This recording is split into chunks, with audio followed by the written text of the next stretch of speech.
क्या हो अगर रक्षक ही भक्षक बन जाए। एक शांत गांव जो अपनी भूतिया कहानियों के लिए जाना जाता था, वहां एक तांत्रिक जो लोगों को आत्माओं से बचाने का दावा करता था, एक भयानक रहस्य छुपा रहा था। यह सिर्फ एक कहानी नहीं, ये एक खौफनाक सच्चाई है जिसने पूरे गांव को हिलाकर रख दिया। क्या हुआ जब गांव वालों को अपने भरोसेमंद भूत भगाने वाले की असलियत पता चली? अंत तक बने रहिए, क्योंकि आखिरी मोड़ आपको भी डरा देगा। घने जंगलों से घिरे नंदीपुर गांव में अजीबोगरीब घटनाएं आम बात थीं। लोग परछाई जैसी आकृतियों, अस्पष्ट बीमारियों और रातों रात गायब हो जाने वाले जानवरों की बातें करते थे। गांव वाले बाबा रुद्रनाथ नाम के एक तांत्रिक पर भरोसा करते थे, जो आत्माओं को भगाने के अपने शक्तिशाली अनुष्ठानों के लिए जाने जाते थे। जंगल के किनारे पर स्थित उनका आश्रम ही एकमात्र सुरक्षित जगह मानी जाती थी। रुद्रनाथ की प्रसिद्धि हर उस आत्मा के साथ बढ़ती गई जिसे वो भगाने का दावा करते थे, लेकिन किसी ने भी उनकी विधियों पर सवाल उठाने की हिम्मत नहीं की, या रात में उनके आश्रम से आने वाली रहस्यमयी चीखों पर।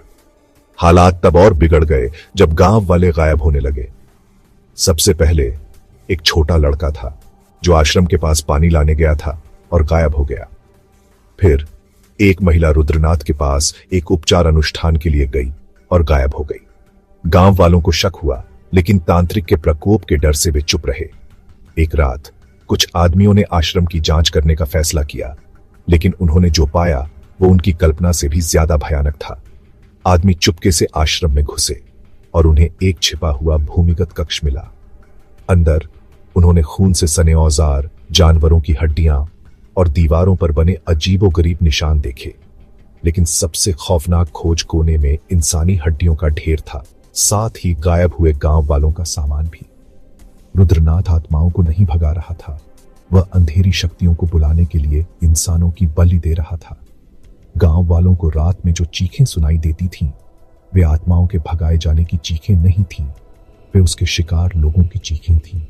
जब रुद्रनाथ का सामना हुआ तो वह हंसा और दावा किया कि गांव को सुरक्षित रखने के लिए बलिदान जरूरी थे।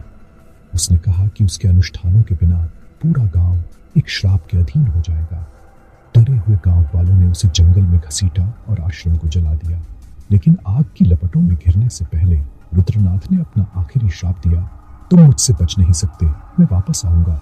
आज भी गांव वाले जंगल में उसकी आवाज सुनने का दावा करते हैं, और जो लोग खंडहर के बहुत करीब जाते हैं वे एक अदृश्य हाथ को उन्हें वापस खींचने की बात करते हैं।